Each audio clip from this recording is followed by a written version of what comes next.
Honorable Prime Minister, sir, now we are absolutely confident that the national education policy will redefine the meaning of education for us and our future is brilliant. हम खेलेंगे तो अवश्य खेलेंगे. Honorable sir, Roshni of Rajkiya Kanya Inter College in the industrial town of Ghaziabad seeks respected Prime Minister's help and guidance on certain issues.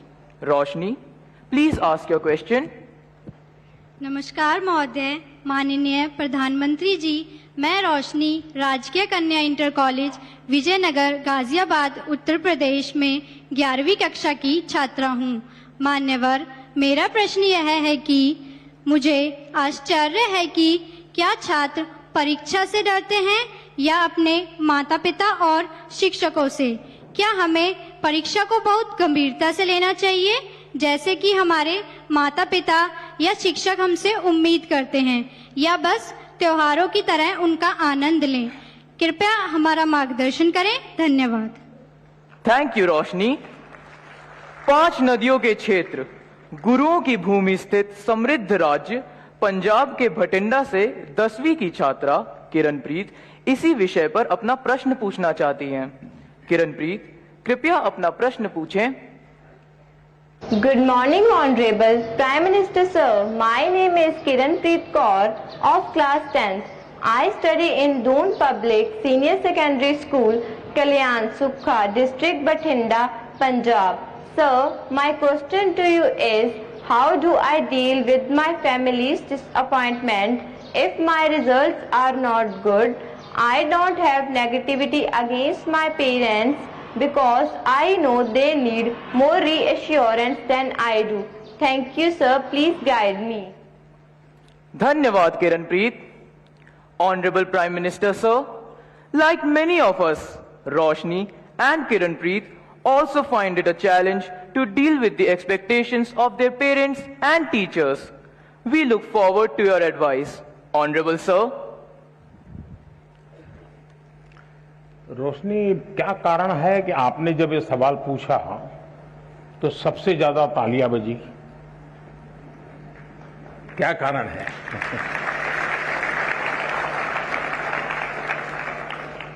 मुझे लगता है कि आपने सवाल स्टूडेंट के लिए नहीं पूछा है. आपने बड़ी चतुराई से पेरेंट्स और टीचर के लिए पूछा है. और मुझे लगता है कि आप चाहती हैं कि मैं आज यहां से हर एक के पेरेंट्स को और टीचर्स को कुछ यहां से कह दूं ताकि आपके काम आ जाए.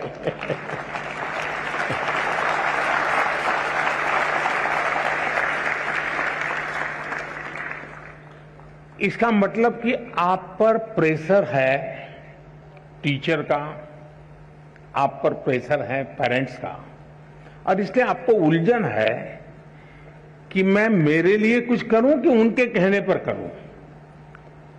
अब उनको समझा नहीं पा रहे हैं और मैं अपना छोड़ नहीं पा रहा हूं. ये आपकी चिंता मैं महसूस कर रहा हूं.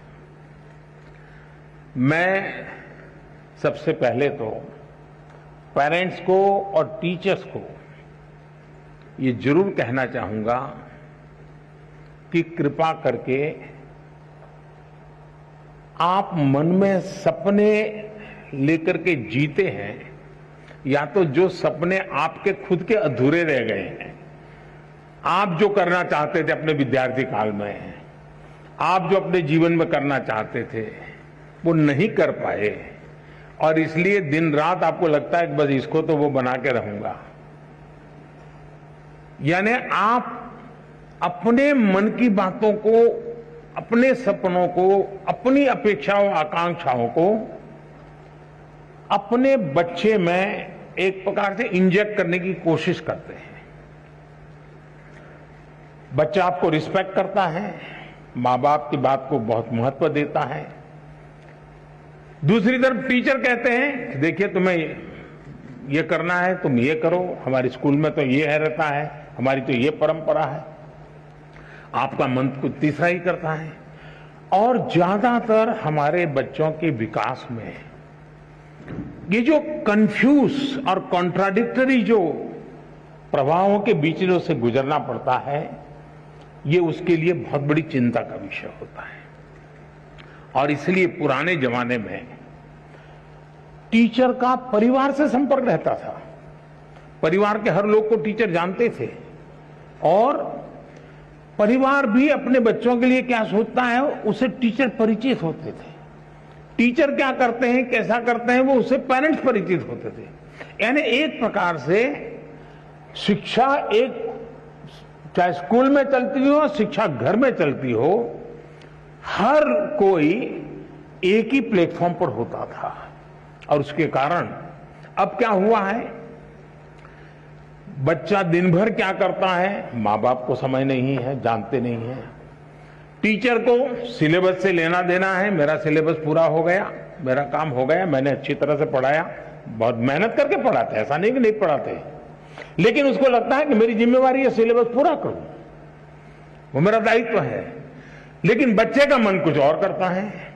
और इसलिए जब तक चाहे पेरेंट्स हो या टीचर्स हो या स्कूल का एनवायरनमेंट हो, हम बच्चे के शक्ति और उसकी सीमाएं, उसकी रुचि, उसकी प्रवृत्ति, उसकी अपेक्षा, उसकी आकांक्षा, इन सबको बारीकी से ऑब्जर्व नहीं करते हैं, उसको जानने समझने का प्रयास नहीं करते हैं और हम उसको धक्का मारते जाते हैं तो कहीं न कहीं वो लड़खड़ा जाता है।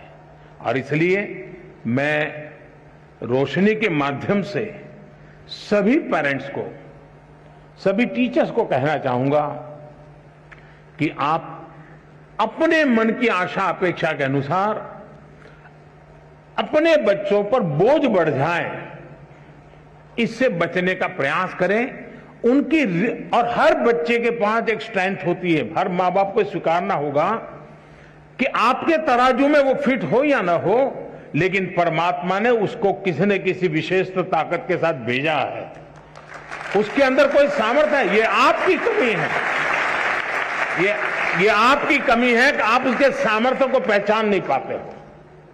ये आपकी कमी है कि आप उसके सपनों को समझ नहीं पा रहे हो और इसलिए दूरी वहीं से बन जाती है। और मैं चाहूंगा बच्चों से कि आप प्रेशर के बीच भी, अब ये तो मैं नहीं कहूंगा कि मां बाप का मत सुनो, मैं ये तो नहीं कहूंगा टीचर की बात मत सुनो, ये तो सलाह ठीक नहीं होगी। सुनना तो है ही है, वो जो कहते हैं उसको समझना है, लेकिन हमें उन चीजों को स्वीकार करना है जो हमारे भीतर बहुत सहज रूप से, आपने देखा होगा धरती भी वैसे तो निर्जीव लगती है, एक बीज बोएंगे तो उसमें से कुछ नहीं निकलता है, लेकिन उसी धरती पर दूसरा बीज बोएंगे तो बहुत कुछ निकल के आता है, बहुत बड़ा वटवृक्ष बन जाता है। दोष धरती का नहीं है, कौन सा बीज बोया है उस पर है। और इसलिए आपको पता है कि कौन सी चीज आप आसानी से अडॉप्ट कर लेते हैं, कौन सी चीज आपको मन के साथ एकदम उसमें आगे बढ़ जाते हैं। आप जी जान से उसमें जीतते जाइए, आपको कभी बोझ महसूस नहीं होगा। और शुरू में शायद रुकावट आएगी, लेकिन बाद में परिवार गर्व करने लग जाएगा, हाँ हम तो सोचते थे कि इसमें ये बहुत अच्छा किया, आज तो हमारा नाम रोशन हो गया, 4 लोगों के बीच में बैठते हो तो तारीफ होती है। जो कल तक आप कोई ताकत को स्वीकार नहीं करते थे, वो आने वाले समय में आप ही के ताकत का गौरव गान करना शुरू कर देंगे।